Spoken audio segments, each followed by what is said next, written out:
పాకిస్తాన్ కాళ్ల బేరానికి వచ్చింది. సింధు జలాల సెగ పాక్ ను తాకింది. సింధు నది జలాల ఒప్పందాన్ని నిలిపివేస్తే ఎదురయ్యే తీవ్ర పరిణామాలను గ్రహించిన పాక్ ఈ అంశంపై తన నిర్ణయాన్ని పునఃసమీక్షించాలని భారత్ ను అభ్యర్థించింది. సింధు జలాల విషయంలో తగ్గేది లేదని భారత్ పదే పదే తేల్చి చెప్పడంతో పాకిస్తాన్ తానే వెనక్కి తగ్గింది. ఈ మేరకు భారత ప్రభుత్వానికి లేఖ రాసింది.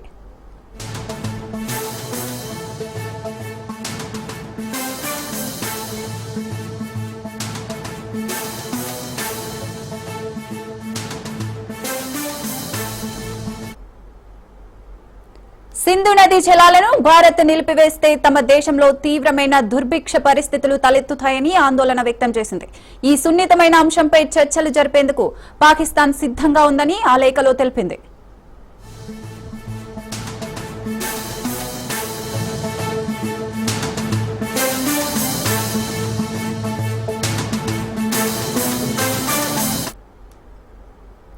ఈ విషయంలో భారత్ తన వైఖరిని ఇదివరకే స్పష్టం చేసింది. రక్తం, నీరు రెండు ఏకకాలంలో ప్రవహించలేవని ప్రధాని మోడీ గతంలోనే తేల్చి చెప్పారు. పాకిస్తాన్తో చర్చలు జరిగితే అవి కేవలం ఉగ్రవాద నిర్మూలన, పీఓకేకు సంబంధించిన అంశాలపైనే ఉంటాయని స్పష్టం చేశారు. సింధు జలాల ఒప్పందం విషయంలో వెనక్కి తగ్గే ప్రసక్తే లేదని భారత ప్రభుత్వం పలుమార్లు స్పష్టం చేసింది.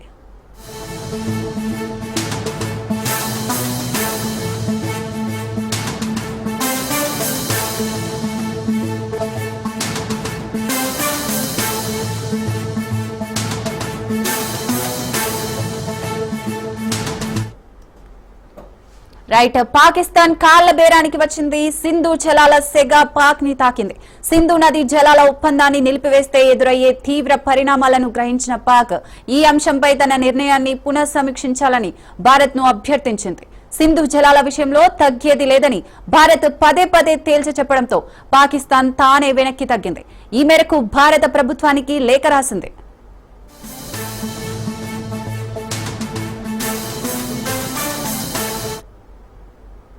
సింధు నది జలాలను భారత్ నిలిపివేస్తే తమ దేశంలో తీవ్రమైన దుర్భిక్ష పరిస్థితులు తలెత్తుతాయని ఆందోళన వ్యక్తం చేసింది. ఈ సున్నితమైన అంశంపై చర్చలు జరిపేందుకు పాకిస్తాన్ సిద్ధంగా ఉందని ఆ లేఖలో తెలిపింది.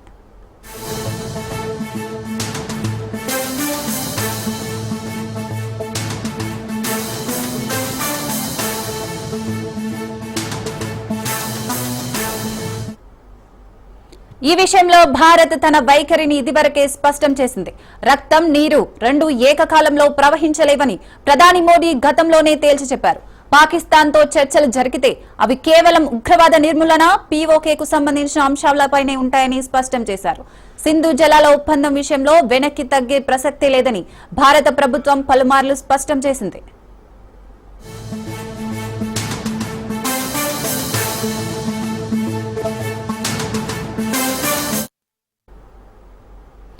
హైదరాబాద్ లోని జలసౌద ప్రాంగణంలో నిర్వహించిన కొలువుల పండుగ కార్యక్రమం నిర్వహించారు.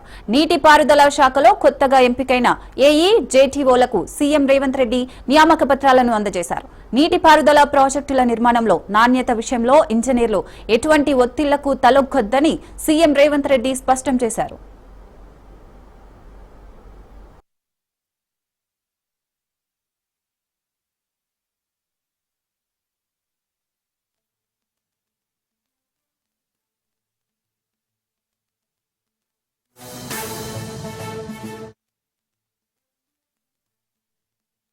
ఆనాడు తెలంగాణ ఉద్యమ సందర్భంగా కొన్ని రాజకీయ పార్టీలు నీళ్లు, నిధులు, నియామకాల పేరు మీద ఆనాడు జరిగిన తెలంగాణ ఉద్యమాన్ని భావోద్వేగంగా మార్చి రాజకీయ ప్రయోజనాలు పొందడమే కాదు 2 సార్లు అధికారంలోకి వచ్చి ప్రభుత్వాన్ని నడిపించిన 10 సంవత్సరాలు. దాదాపుగా ఈ 10 సంవత్సరాలలో కేవలం సాగునీటి ప్రాజెక్టుల మీదనే 2 లక్షల కోట్ల రూపాయలు ఖర్చు పెట్టిన ఉమ్మడి రాష్ట్రంలో నిర్లక్ష్యానికి గురైన సాగునీటి ప్రాజెక్టులు ఒక్కటి కూడా పూర్తి కాలేదు అని అంటే ఇంకే కారణం ఈ రోజు మీరు ఈ శాఖలో చేరబోతున్న ఇంజనీర్లు ఆలోచన చేయాలి. ఆనాడు ఉమ్మడి రాష్ట్రంలో సమైక్య పాలనలో తెలంగాణ ప్రాంతానికి అన్యాయం జరిగింది. లేకపోతే తెలంగాణ ప్రాంతంలో పాలమూరు రంగారెడ్డి కావచ్చు, కల్వకుర్తి కావచ్చు, భీమా కావచ్చు, నెట్టంపాడు కావచ్చు, కోయిల్ సాగర్ కావచ్చు, హంద్రీ నీవా కావచ్చు, ఆంధ్రప్రదేశ్ లో కట్టిన ప్రాజెక్టులతో పోల్చినప్పుడు తెలంగాణలో సీతారామ గాని, ఇందిరాసాగర్ గాని, రాజీవ్ సాగర్ గాని, లేకపోతే దుమ్ముగూడెం గాని తెలంగాణ ప్రాంతంలో కట్టిన ఆనాటికే ప్రారంభమైన ప్రాజెక్టులు, జలయజ్ఞంలో భాగంగా ప్రారంభమైన ప్రాజెక్టులు తెలంగాణ రాష్ట్రం వచ్చిన 10 సంవత్సరాలలో ఏది పూర్తి కాలేదు.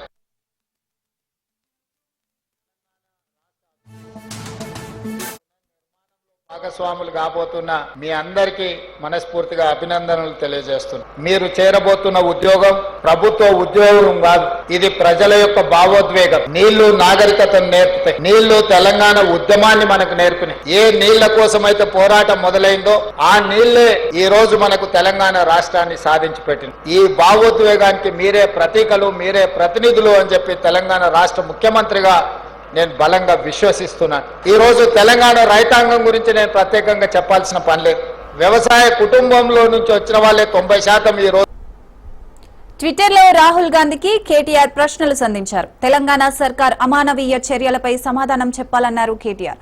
బుల్డోజర్ కంపెనీలతో మీకు రహస్య ఒప్పందం ఉందా అని నిలదీశారు. ప్రతిరోజు పేదల ఇళ్లను ఎందుకు కూలుస్తున్నారని అడిగారు. వరంగల్లో సుందరీమణులు వస్తున్నారంటూ పేదల ఇళ్లను ధ్వంసం చేస్తున్నారని మండిపడ్డారు.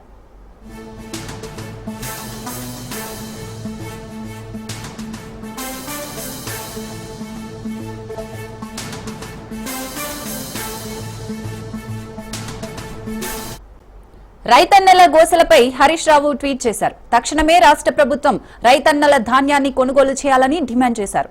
కనిపెంచిన పిల్లలు కళ్ల ముందే కనుమరుగైనట్లు, ఇంటి దూలం ఇరిగి ఒక్కసారిగా భుజం మీద పడ్డట్టు, ఆరుగాలం శ్రమించి పండించిన పంట గాలివానకు తడిసి ముద్దైతే అన్నదాతకు ఎంత యాతన, ఎంత కడుపుకోత అంటూ హరీష్ రావు ఎక్స్ లో చెప్పుకొచ్చారు.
తెలంగాణలో ఇవాల్టి నుంచి సరస్వతి పుష్కరాలు ప్రారంభమయ్యాయి. భూపాలపల్లి జిల్లా కాళేశ్వరంలో నేటి నుంచి 26 వరకు సరస్వతి పుష్కరాలు జరుగుతాయి.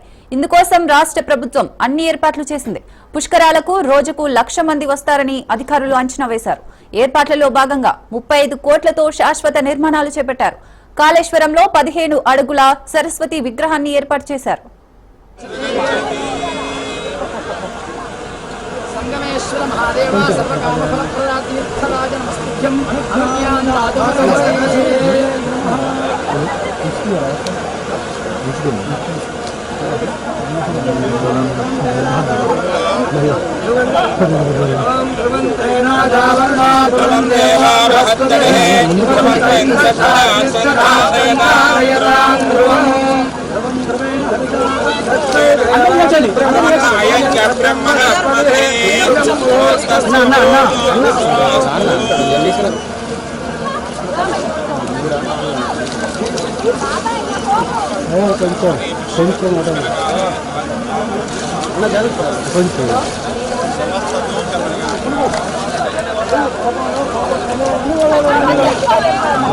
బాబా యొక్క రాఘవ సంకల్పం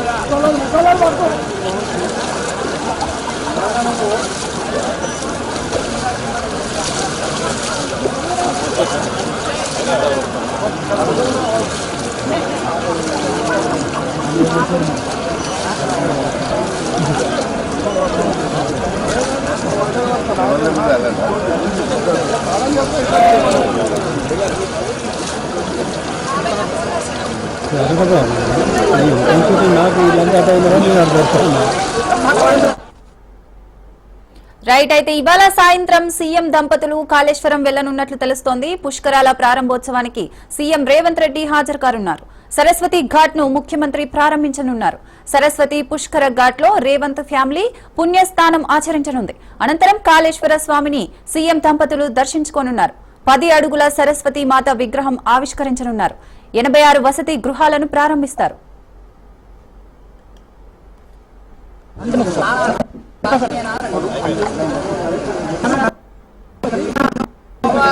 స్నాన ఫల సిద్ధిరస్తు. ఇక 12 రోజుల పాటు త్రివేణి సంగమంలో కాశీ పండితులతో గోదావరి హారతి కార్యక్రమం నిర్వహించారు. రోజు ఉదయం 8:30 నుంచి మధ్యాహ్నం 1 గంట వరకు యాగాలు కొనసాగుతాయి.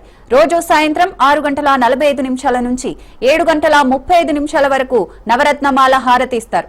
ప్రతిరోజు రాత్రి కళా సాంస్కృతిక కార్యక్రమాలు నిర్వహిస్తారు. భక్తుల కోసం కాళేశ్వరంలో టెంట్ సిటీ ఏర్పాటు చేయగా సరస్వతి పుష్కరాలకు 3,500 మంది పోలీసుల భద్రత ఏర్పాటు చేశారు. వైద్య శిబిరాలతో పాటు 36 మంది వైద్యులు, 450 మంది వైద్య సిబ్బందిని సిద్ధంగా ఉంచారు.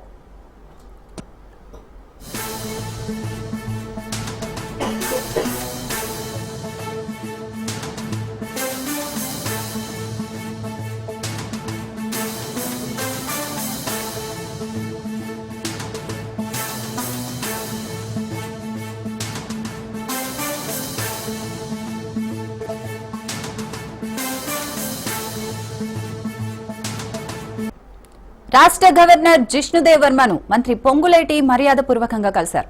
ఈ భేటీలో ఖమ్మం ఎంపీ రఘురాంరెడ్డి పాల్గొన్నారు. రాష్ట్ర ప్రభుత్వం ప్రతిష్టాత్మకంగా తీసుకొచ్చిన భూభారతి చట్టం అమలు, ఇందిరమ్మ ఇండ్ల పథకం గురించి గవర్నర్ కు మంత్రి వివరించారు.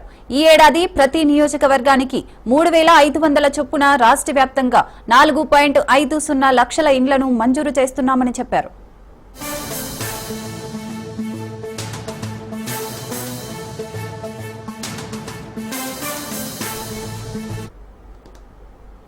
బీజేపీ నేత ఎన్వీఎస్ఎస్ ప్రభాకర్ సంచలన వ్యాఖ్యలు చేశారు. కాంగ్రెస్ బీఆర్ఎస్ మధ్య డీల్ కుదిరిందని, రేవంత్ స్థానంలో కేసీఆర్ సీఎం అవుతారన్నారు. కాంగ్రెస్ లో బీఆర్ఎస్ విలీనం కాబోతోందన్నారు. జూన్ 2న లేదా డిసెంబర్ 9 తర్వాత విలీనం ఉంటుందని, కేటీఆర్ నాయకత్వంలో పనిచేస్తానన్న హరీష్ రావు వ్యాఖ్యలే అందుకు నిదర్శనమని ఎన్వీఎస్ఎస్ ప్రభాకర్ చెప్పుకొచ్చారు. మిగిలింది విలీనమే తరువాయి. ఇప్పుడు కాంగ్రెస్ పాలన మొదలై 15 నెలలు దాటింది. ఒక్కొక్క సంఘటన, ఒక్కొక్క కుట్ర, ఒక్కొక్క కుతంత్రం, ఒక్కొక్క కుంభకోణం బయటకు వస్తూ ఆ పాలన విచారణ సంఘాలు అడుగులు ముందుకేస్తా ఉంటే అక్కడి నుంచి ఏం చేయాలి అనేటువంటి ఒక వ్యవహారంలో భాగంగానే డీల్ కుదిరింది, రాజీ జరిగింది. జూన్ 2 తర్వాత గాని, డిసెంబర్ 9 తర్వాత గాని, నేను డేట్లు కూడా ప్రస్తావిస్తున్నా, ఖచ్చితంగా విలీనం తథ్యం, ఖచ్చితంగా ముఖ్యమంత్రి మారటం తథ్యం. ఇది జరగబోయేటువంటి ఒక అంశం. ఒకవైపున డీల్ కుదిరింది, రాజీ జరిగి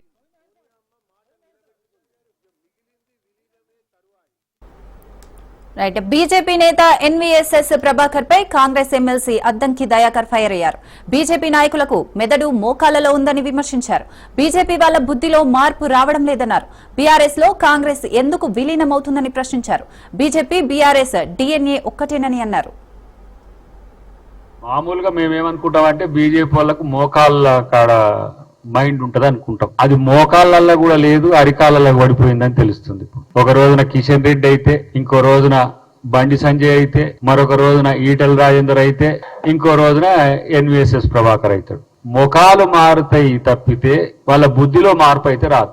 వాళ్ళకు అబద్ధాలను ప్రచారం చేయడం అనేది ఒక తంతుగా మారిపోయింది. ఈ నియంతలకే ఇట్లాంటి అబద్ధాల మీద ప్రేమ ఉంటది. మామూలుగా బీజేపీ వాళ్ళకి ఇప్పుడు ఎట్లా అబద్ధాల మీద ప్రచారం చేస్తారో, ఇలా ఎన్వీఎస్ఎస్ ప్రభాకర్ గారు ఏమంటాడంటే బీఆర్ఎస్ కు కాంగ్రెస్ కు డీల్ కుదిరింది, వాళ్ళిద్దరు కలిసిపోతారు. ఇంకా కొత్త జోక్ ఒకటి చెప్పిండు ఆయన, చాలా విచిత్రమైన జోక్. కేసీఆర్ ముఖ్యమంత్రి చేస్తానికి కాంగ్రెస్ పార్టీ డీల్ చేసిందని ఒక పిచ్చి వాగుడు వాగే ఎన్వీఎస్ఎస్ ప్రభాకర్.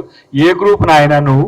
ఎవరి వైపు ఉండేది? ఇప్పుడు కిషన్ రెడ్డి, ఈటెల రాజేందర్, బీజేపీలో బండి సంజయ్, కిషన్ రెడ్డి వర్గాలు. ఈటెల రాజేందర్ లాంటి వ్యక్తి లేదంటే ఒక నాయకుడు కేసీఆర్ ఎగ్జిట్ చేసి కేసీఆర్ తీసి పక్కన కొట్టిన రోజు కూడా మాట్లాడని మాటలు ఆయన అధ్యక్ష పదవి కొరకో లేదంటే ఆయన రాజకీయ మనుగడ కొరకో రేవంత్ రెడ్డి గారి మీద మాట్లాడుతారు. కానీ ఈ మాటలు ఎక్కడ నీకు ఎవరు చెప్పిండ్రో చెప్పు ప్రభాకర్. కాంగ్రెస్ మీద విషం జిమ్మడం తప్పితే నేనంటున్నా జూన్ 2, డిసెంబర్ 9 మనం చూద్దాం. జూన్ 2 అంటే ఇంకొక నెల రోజుల లోపు.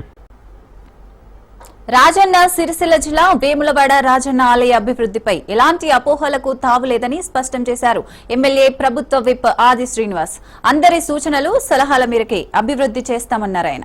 తెలంగాణ ప్రభుత్వం అభివృద్ధికి కట్టుబడి ఉందని, రాజన్న ఆలయ విస్తరణ మాత్రమే జరుగుతుందని, ఇలాంటి దేవత విగ్రహాలను కదిలించబోమన్నారు. వేముల రాజన్న ఆలయాన్ని విస్తరణ చేస్తూ అభివృద్ధి పత్రంలో తీసుకొని పోతామని గౌరవ ముఖ్యమంత్రి శ్రీ రేవంత్ రెడ్డి గారి నాయకత్వంలో సుమారు 76 కోట్లతో ఆలయాన్ని విస్తీర్ణతో పాటు అభివృద్ధి చేయాలని చెప్పి ఒక నిర్ణయం తీసుకొని 4 మార్లు శృంగేరి పీఠానికి వెళ్లి శ్రీ శ్రీ విధుశేఖర్ భారతి గారి దగ్గర అనుమతులు తీసుకొని ముందుకు పోయే క్రమంలో ఈ అభివృద్ధిని విస్తరణను జీర్ణించుకోకుండా గత ప్రభుత్వంలో 10 సంవత్సరాలు ఏటా 100 కోట్లు ఇస్తా అని ఇవ్వని బీఆర్ఎస్ పార్టీ ఓవైపు నా లగ్గం ఇక్కడైంది ఏటా 100 కోట్లతో అభివృద్ధి చేస్తా అని చెప్పినటువంటి కేసీఆర్ మాటలు నీటి మూటలైన వేళ బీజేపీ అంటగాగినప్పుడు బీఆర్ఎస్ తోటి ఇప్పటి వరకు బీజేపీ కూడా అనా పైసలు తీసుకురావాలని ఆలోచన చేయని సందర్భంలో మేము అభివృద్ధి చేస్తా ఉంటే స్వాగతించాల్సింది పోయి వేవల పట్టణ బంధుకు పిలుపునివ్వడం, ఆలయ మూసివేత అంటూ ఉండదు, ఆలయ బంధు అనేది ఉండదు. ప్రతినిత్యం మూల విరాటుకు ఉపదేవాలు ఉన్నటువంటి వారికి ప్రతినిత్యం బ్రాహ్మణోత్తముల చేత ప్రభుత్వం పక్షాన దేవాదాయ శాఖ తరఫున యథావిధిగా కొనసాగుతాయి. మాత్రమే భక్తులకు రాజన్న దర్శనాలను ప్రపంచంలో యువత ఎక్కువగా ఉండేది భారత్ లోనే అని సీఎం చంద్రబాబు అన్నారు. ఆర్థిక సంస్కరణలతో ప్రభుత్వ ప్రైవేటు భాగస్వామ్యం వచ్చిందని చెప్పారు. అప్పుడప్పుడే వస్తున్న ఐటీని సద్వినియోగం చేసుకున్నామన్నారు. తాను ఎప్పుడూ విద్యార్థిగానే ఉంటా, అనునిత్యం కొత్త విషయాలు తెలుసుకుంటానని అన్నారు. జిఎఫ్ఎస్టి అనేది మీరు చూస్తే ఈరోజు ఈ పేరే global forum for sustainable transformation. ఇది ఏదో ఒక ఆంధ్రప్రదేశ్కి కన్ఫైన్డ్ కావడం కాదు, ఇది ఒక ప్రూఫ్ ఆఫ్ కాన్సెప్ట్ గా ఉండాలి, ఇది ఒక గ్లోబల్ ఫోరంగా ఉండాలి. ఈరోజు టెక్నాలజీ మెచ్యూర్ అయింది, దీన్ని ఏ విధంగా ఆలోచించాలో ఆలోచించి ఒక 5-6 సంవత్సరాల కంటే ముందు ఈ ఆర్గనైజేషన్ స్టార్ట్ చేశాం. ఇక్కడ డబ్బులు ముఖ్యం కాదు, టెక్నాలజీ ఈజ్ అవైలబుల్ నౌ. మొన్నటి వరకైతే మనం క్వాంటమ్ వ్యాలీ గురించి, క్వాంటమ్ కంప్యూటర్ గురించి మాట్లాడలేదు. హైదరాబాద్ లో ఆ రోజు నేను స్టార్ట్ చేసింది ఐటెక్ సిటీ విత్ ఐటీతో స్టార్ట్ చేస్తే ఎగ్జాక్ట్ గా 25 సంవత్సరాలు. ఈరోజు ప్రపంచంలో ఎక్కడికి పోయినా అక్కడ భారతీయులు ఉన్నారు, అందులో తెలుగు వాళ్ళు ఉన్నారు. హైయెస్ట్ పర్ క్యాపిటా ఇన్కమ్ సాధించిన ఏకైక వ్యక్తులు ఎవరంటే భారతీయులు అని చెప్పి కూడా నేను మీకు తెలియజేస్తున్నా. అమెరికాకు పోయినా, ఆస్ట్రేలియాకు పోయినా, ఎక్కడికి పోయినా అందులో 35% తెలుగు వాళ్ళు ఉన్నారు. దీనికి కారణం సింపుల్ గా మీరు అందరూ ఆలోచిస్తే మనం ఆర్థిక సంస్కరణలు 91. అమరావతిలో సీఎం చంద్రబాబు అధ్యక్షతన జరిగిన తెలుగుదేశం పొలిట్ బ్యూరో సమావేశంలో పలు కీలక నిర్ణయాలు తీసుకున్నారు. దాదాపు 3 గంటల పాటు సాగిన పొలిట్ బ్యూరో సమావేశంలో 12 అంశాలపై చర్చించారు. పహల్గాం ఉగ్రదాడిని ఖండిస్తూ అమరులకు సంతాపం తెలిపింది. మహానాడు లోగా పార్టీ సంస్థాగత ఎన్నికలు కమిటీలు పూర్తి చేయాలని నిర్ణయించారు.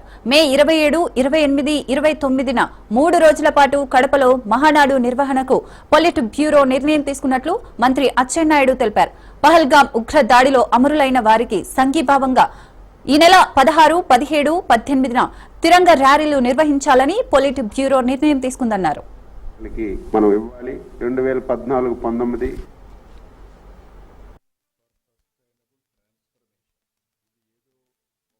గత 5 సంవత్సరాల ప్రభుత్వం ఒక పైసా బిల్లు కూడా రిలీజ్ చేయలేదు. అపోజిషన్ లో మేము న్యాయస్థానంలో పోరాటం చేసి చాలా వరకు బిల్లులు ఇప్పించాం. ఇంకా చాలా బిల్లులు పెండింగ్ ఉంటే ఫస్ట్ ఫేజ్ లో కొంత ఇచ్చాం. ఇంకా నరేగాలో 445 కోట్లు, నీరు చెట్టులో 445 కోట్లు, నరేగాలో 211 కోట్లు ఇంకా కార్యకర్తలకు బిల్స్ ఇవ్వాలి. ముఖ్యమంత్రి గారు స్పష్టంగా చెప్పారు, ఎట్టి పరిస్థితుల్లో మహానాడు లోపు వీలైనంత వరకు ఈ బిల్స్ అన్ని కార్యకర్తలకి మనం ఇవ్వాలి. 2014-19 దుర్మార్గమైనటువంటి ప్రభుత్వం మా కార్యకర్తల మీద అక్రమంగా 2887 కేసులు పెట్టారు. ఒకసారి లీగల్ గా ఈ కేసులన్నీ కూడా స్టడీ చేసి ఏవైతే తప్పుడు కేసులు పెట్టారో ఇవన్నీ కూడా న్యాయపరంగా రివ్యూ చేయమని చెప్పి కూడా స్పష్టంగా ఆదేశాలు ఇచ్చాం. అంటే చాలా పేదరికంలో ఉన్నారు యానాదులు. ప్రత్యేక డ్రైవ్ పెట్టి స్పెషల్ గా ఆఫీసర్స్ కేసి కలెక్టర్స్ కి డైరెక్షన్స్ ఇచ్చి ఈ యానాది కమ్యూనిటీ ఎవరైతే ఉన్నారో ప్రతి ఒక్కరి దగ్గరికి వెళ్లి ఆధార్ కార్డులు గాని, రేషన్ కార్డులు గాని, సంక్షేమ పథకాలన్నీ లాస్ట్ మైల్ వరకు అర్హత కలిగిన వాళ్ళందరికీ ఇప్పించడానికి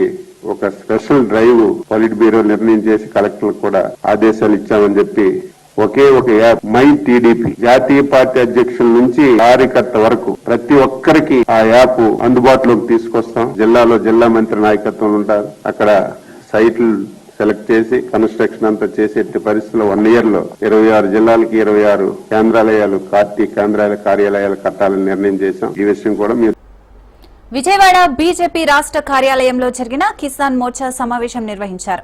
రైతుల అభివృద్ధి కోసం కేంద్ర ప్రభుత్వం పనిచేస్తుందన్నారు పునందేశ్వరి అన్నారు. కేంద్రం వ్యవసాయ రంగంలో వెనుకబడిన 100 జిల్లాలను గుర్తించి ప్రత్యేక బడ్జెట్ ఇవ్వడం జరిగిందన్నారు. ఉన్నటువంటి రైతులకి, రైతాంగానికి, వ్యవసాయ రంగానికి మన కేంద్ర ప్రభుత్వం తీసుకున్నటువంటి నిర్ణయాలని వాటన్నిటినీ కూడా చక్కగా ఇక్కడ చర్చించి వ్యవసాయ ప్రధాన దేశం కాదు, వ్యవసాయ ఆధారిత దేశం అని చెప్పి చాలా మంది ఆర్థికవేత్తలు చెప్తున్నటువంటి విషయం. తాగునీటి వ్యవస్థ మెరుగుపరచాలి అని అంటారు, మాకు మెరుగైనటువంటి విత్తనాలు కావాలి అని అంటారు, మేము పండించుకున్నటువంటి పంటకి కనీస మద్దతు ధరని అందించండి అని చెప్పి చెప్తుంటారు. వీటన్నిటినీ కూడా ఎప్పటికప్పుడు ఏంటంటే మనం వాటికి ఒక శాశ్వత పరిష్కారాన్ని మనం కనుగొనలేకపోయినా దీర్ఘకాలిక పరిష్కారం ఖచ్చితంగా కనుగొనవలసినటువంటి అవసరం చాలా ఉంది. కనుకనే నీటి వ్యవస్థకు సంబంధించి ప్రధాన మంత్రి కిసాన్ సించాయి యోజనని, మెరుగైనటువంటి విత్తనాలు, అదే విధంగా ఇన్పుట్ సబ్సిడీ కావాలి అని భావించినటువంటి సందర్భంలో కిసాన్ సమ్మాన్ నిధిని ప్రవేశపెట్టారు. ఆంధ్రప్రదేశ్ లో నేను పండించుకున్నటువంటి పంటకి 100 రూపాయల ధర ఉంటే, అదే కశ్మీర్ లో గనక అక్కడ ఉన్నటువంటి ధర 150 రూపాయలు 200 ఉన్నట్లయితే మీరు ఆన్లైన్ డిజిటలీ ఈ-నామ్ మాధ్యమంగా ఆంధ్రప్రదేశ్ లో పండించినటువంటి వరిని మీరు కశ్మీర్ లో అమ్ముకునేటువంటి వెసులుబాటుని నరేంద్ర మోడీ గారు కల్పించడం జరిగింది. ఏదైతే ఇన్పుట్ కాస్ట్ అవుతుందో ఆ ఇన్పుట్ కాస్ట్ కి 50% అదనంగా జోడించి మీరు రైతులకి ఆ యొక్క ఉత్పత్తికి ఇవ్వండి అని చెప్పి ఆనాడు వారు చెప్పారు. ఎప్పుడు 2006లో. ఇవాళ నేను అదే పార్టీని, అదే కాంగ్రెస్ పార్టీని, ఎవరైతే ఇవాళ భారతీయ జనతా పార్టీని విమర్శిస్తున్నారో వారిని మనం అందరం కూడా ప్రశ్నించాలి. 2006లో అధికారంలో ఉన్నది మీరు ఎందుకు ఇవ్వలేకపోయారు? మీరు రైతుకి ఎందుకు సహకారాన్ని అందించలేకపోయారు? కానీ ఇవాళ రైతు ఎక్కడైనా సరే మేలైనటువంటి ధర ఉంటే తన ఉత్పత్తుల్ని అమ్ముకోవచ్చు అని చెప్పి మనం చెప్తూ ఉంటే మన విమర్శించడం ఏంటండి?